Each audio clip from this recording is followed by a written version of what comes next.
భగవాన్ రమణుల గురించి చదివేటప్పుడు కేవలం దానిని ఒక కథాంశముగా చదవకూడదు.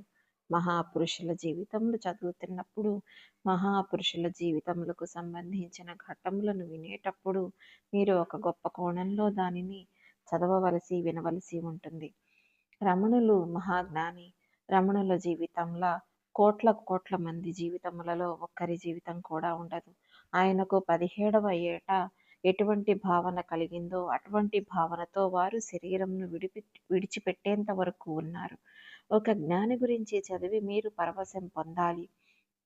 జ్ఞాని చేసిన బోధన మీరు పట్టించుకోవాలి తప్ప, రమణ మహర్షి గురించి మీరు చదివి మీరు రమణ మహర్షిలా ఉందామని అనుకుంటే మీ జీవితం పాడైపోతుందని బాగా గుర్తుంచుకోవాలి. అలా చేయరాదు.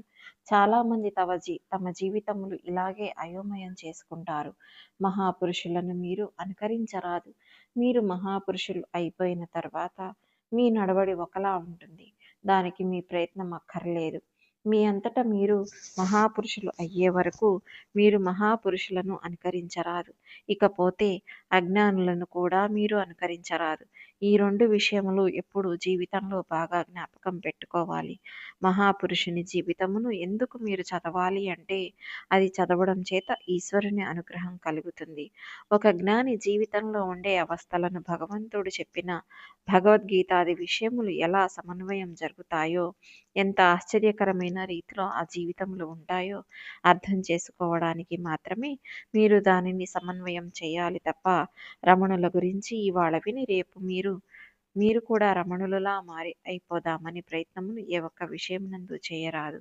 అలా చేసే వ్యక్తుల జీవితములు అయోమయ అవస్థకు గురి అవుతాయి. అటువంటి పని ఎప్పుడూ చేయరాదు. మరి దేనిని స్వీకరించవలే? కేవలము వారి ఉపదేశమును మీరు స్వీకరించాలి. వారి జీవితంలో ప్రతిపాదింపబడిన సత్యమును మీరు స్వీకరించాలి. వారి జీవితంలోని దశలను గమనిస్తున్నప్పుడు ఒక జ్ఞాని ఎంత గొప్పగా ఉంటాడు అన్నదానిని మీరు గమనించాలి. అంతేకాని మీరు ఆయనను అనుకరించే ప్రయత్నం చేసినట్లయితే లేనిపోని ఇబ్బందులు వస్తాయి. దానిని బాగా దృష్టిలో పెట్టుకోవాలి. ఇప్పుడు సమాజంలో ఒక అయోమయ అవస్థ నెలకొని ఉంది. ఎవరో పెద్దల గురించి చదివి ఆవేశం చెంది మనం కూడా అలా ఉండవచ్చు అని నిర్ణయమునకు వచ్చేయడం అనే పోకడ కొంచెం ఎక్కువగా కనపడుతోంది. అలా ఉండకూడదు. మీరు దేనినైనా అధ్యయనం చేసినప్పుడు, విన్నప్పుడు మీరు చాలా ప్రశాంత చిత్తులై ఇందులో మనం స్వీకరించవలసిన అంశమేమి అన్నది మీరు మీ స్థాయిని బట్టి నిర్ణయించుకోవాలి.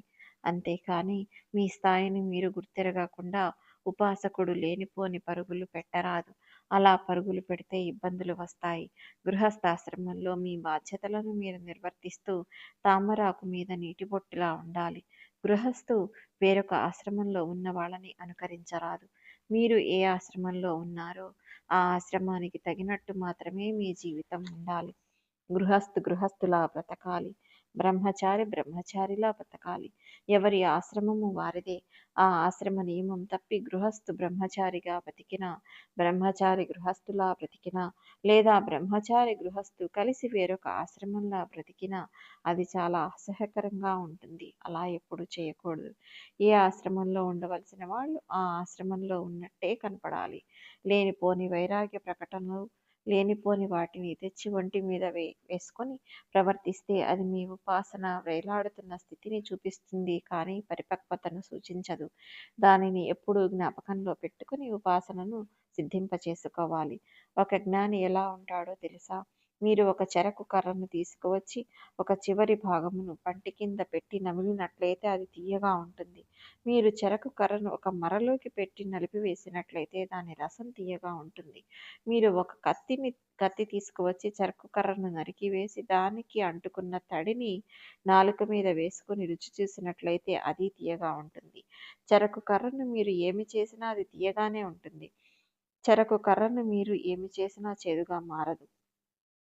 మానము, అవమానము అను ఈ 2 స్థితులు అసలు ఉంటాయి అనే స్థితిని జ్ఞానులు దాటిపోతారు. అలా ఎరుక దాటిపోయిన స్థితి వేరు. అటువంటి జ్ఞానము తనంత తానుగా కలగాలి.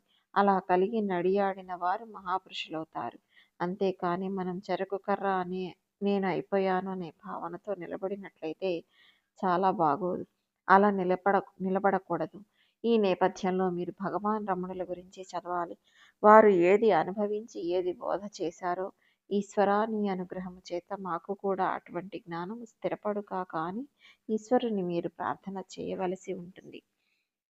చిదంబర క్షేత్రం మనకందరికీ తెలిసి ఉన్న క్షేత్రం. అక్కడ స్వామి ఆకాశ రూపుడై ఉన్నాడు.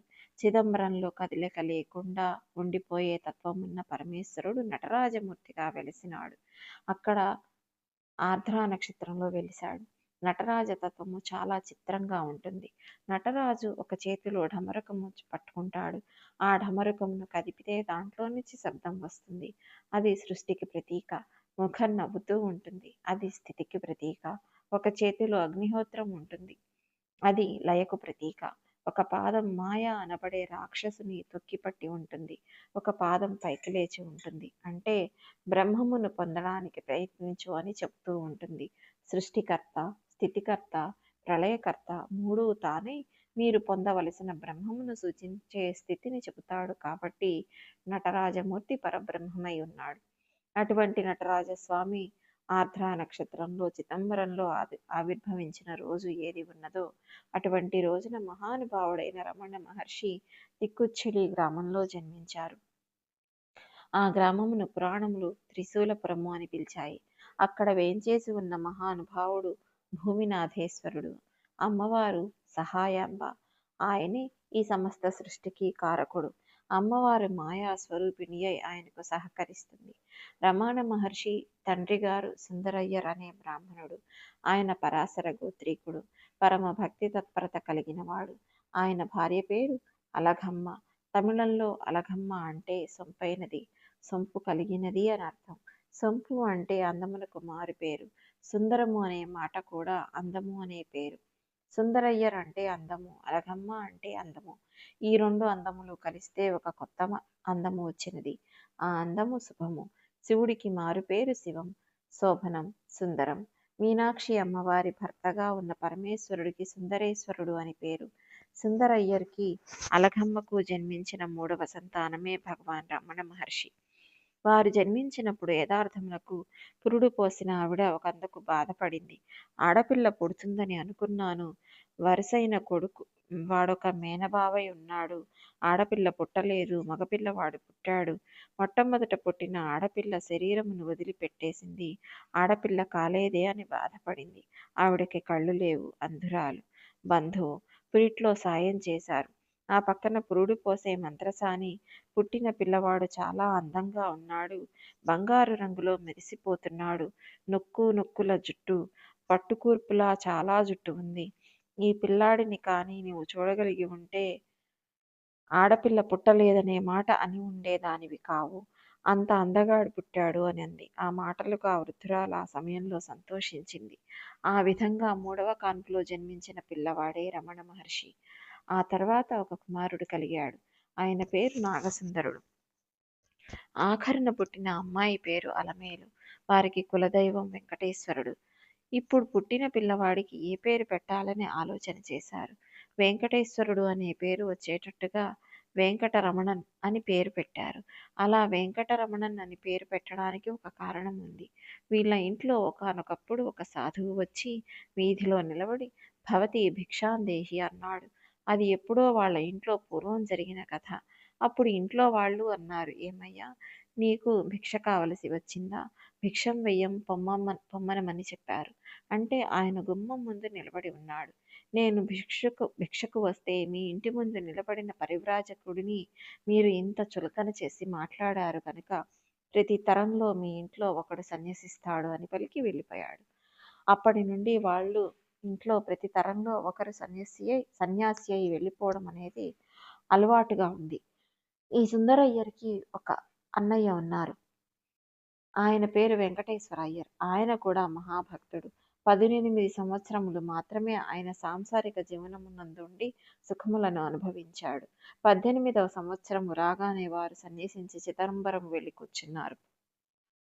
చిదంబరం కొండకు ఎవరైనా ప్రదక్షిణం చేసి రాగానే వారు చిదంబరం కొండకు ప్రదక్షిణం చేశారని వారి చెప్పులను అడిగి పుచ్చుకొని ఆ చెప్పులను ఆయన తుడుస్తూ ఉండేవారు. రమణ మహర్షి తండ్రి గారైన సుందరేశ్వర అయ్యర్ తన అన్నగారు జ్ఞాపకమునకు వచ్చి ఆయన పేరు కూడా కలుపుకున్నట్లు ఉంటుందని చెప్పి వెంకటరమణన్ అనే పేరు రమణ మహర్షికి ఉంచారు.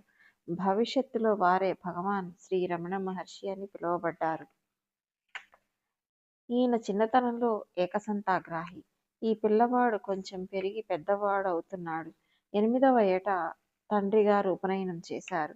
ఇంగ్లీషు చదువు నేర్పించాలనే ఉద్దేశంతో తన తమ్ముడైన సుబ్బయ్యర్ వద్దకు పంపించారు. సుబ్బయ్య అయ్యర్ దిండిగల్లో ఉద్యోగం చేస్తున్నారు. అక్కడ ఇంగ్లీష్ మీడియం పాఠశాలలు ఉన్నాయి. అందుకని వెంకటరమణన్ని ఆయన అన్నగారైన నాగస్వామిని ఇద్దరిని దిండిగల్ పంపించారు. వారిరువురు అక్కడ ఇంగ్లీష్ మీడియం పాఠశాలలో చదువుకునేవారు. చిన్నతనంలో వెంకటరమణన్ చాలా ఆశ్చర్యకరమైన జీవితమును గడిపారు. ఆయన నిద్రపోతుంటే ఆయనను గట్టిగా గుద్దేసినా సరే ఆయనకు తెలిసేది కాదు. ఒక్కసారి సుబ్బయ్యర్ ఇంట్లో కొడుకు పుట్టిన రోజు అవుతోంది. చీకటి పడిపోయింది. రాత్రి సుమారు 7 గంటలయింది. ఒకసారి మేము గుళ్ళోకి వెళ్ళి నమస్కారం చేసుకుని వస్తాము. నువ్వు చదువుకుంటున్నావు కదా, చదువుకుంటూ ఉండు అని చెప్పి అన్నం పెట్టేసి వాళ్ళ పిన్నమ్మ గారు, బాబాయ్ గారు, వెంకటరమణ నాన్నగారైన నాగస్వామి, ఇతర కుటుంబ సభ్యులందరూ దిండిగల్లో పక్కన ఉన్న దేవాలయంకు వెళ్ళారు. ఈయన చదువుకొని కొంతసేపు అయిపోయిన తర్వాత నిద్ర వస్తోందని దీపం తగ్గించి నిద్రపోయారు. వాళ్ళు దేవాలయంలో దర్శనం చేసుకుని తిరిగి వచ్చారు. తలుపులు కొట్టారు. పెద్ద పెద్ద చప్పుళ్ళు చేశారు. అందరూ కలిసి అరిచారు, కేకలేశారు. ఊరంతా పొగడిపోయింది. ఈయన మాత్రం నిద్రలేవలేదు. లోపల ఉన్న పిల్లవాడికి ఏదో ప్రమాదం జరిగి ఉంటుందని ఆలోచించి అన్నగారైన నాగస్వామి గోడ దూకి లోపలికి వెళ్ళాడు. బయట నుంచి తాళం తీసే స్థితిలో ఉన్న తాళం కప్ప అది. అదృష్టవశాత్తు ఊళ్ళో ఉన్న ఎవరి తాళం చెవో సరిపోయింది. తాళం తీసి అందరూ లోపలికి వెళ్ళారు. చిత్రం ఏమిటంటే నిద్రపోతున్న వెంకటరమణన్ని ఇంతమంది కలిసి గుద్దేశారు. ఇంతమంది కలిసి పొడిచేశారు. పైకెక్కి తొక్కారు. ఆయన లేవలేదు. ఆయన తర్వాత ఎప్పుడో లేచారు. లేచి ఏమిటి మీరు ఇంతమంది ఉన్నారు ఇంట్లో అని అడిగారు. అప్పుడు వాళ్ళు ఇదే మీ నిద్రరా అసలు, నీకు ఇంత మొద్దు నిద్ర ఏమిటిరా అని అడిగారు. ఆయన మంచి క్రీడా ప్రావీణ్యం ఉన్నవారు. చిన్నతనంలో ఆటలాడుకునే రోజులలో అందరూ ఆయన చేతులలో ఓడిపోయేవారు. ఈ ఓడిపోయిన వారు ఆయన మీద కక్ష తీర్చుకోవాలనుకున్నారు. ఆయన నిద్రపోతున్నప్పుడు లేపి 2 భుజాల కింద చేతులు వేసి నడిపించి తీసుకుపోయేవారు. అలా తీసుకువెళ్ళి వైగై నది ఒడ్డున పడుకోబెట్టి నిద్దట్లోనే ఆయనను కావలసినంత కుమ్మేసేవారు. ఎందుకంటే ఆయన లేచి ఉంటే ఆయనను కొట్టడం కష్టం. అందుకని నిద్రపోతున్నప్పుడు ఆయనను కుమ్మేసి వెళ్ళిపోతూ ఉండేవారు. ఆయన హాయిగా అలాగే పడుకుని లేచి వచ్చేసేవారు. ఆయనది అసాధారణమైన నిద్ర. అటువంటి నిద్ర అలవాటు కలిగిన వ్యక్తి వెంకటరమణన్. తర్వాత బాబయ్యకి మధుర బదిలీ అయ్యింది. వెంకటరమణన్ మధురలో చదువుకుంటూ ఉండేవారు. చదువుకునే రోజుల్లో ఆయన అప్పుడప్పుడు మీనాక్షి అమ్మవారి దేవాలయంనకు వెళ్ళేవారు. వెళ్ళి దర్శనం చేసుకుని వస్తూ ఉండేవారు.